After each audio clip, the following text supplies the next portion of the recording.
मल है, मूत्र है, दुर्गंध है, शरीर में क्या है? आप में क्या है?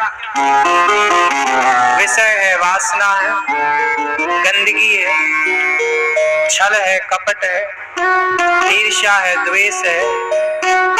लेकिन भगवान में क्या है? आनंद। भगवान के रोम रोम में आनंद है। और आज के इंसान के रोम रोम में क्या है? छल, कपट, झूठ, निंदा, चुगली, ईर्ष्या, द्वेष, धोखा, वासनाएं। बोलो हाँ, भगवान के रोम रोम में आनंद है। इसलिए भगवान आनंद के सागर हैं। किसके सागर? तो प्यारे का सागर है, तो प्यारे का सागर, तेरी एक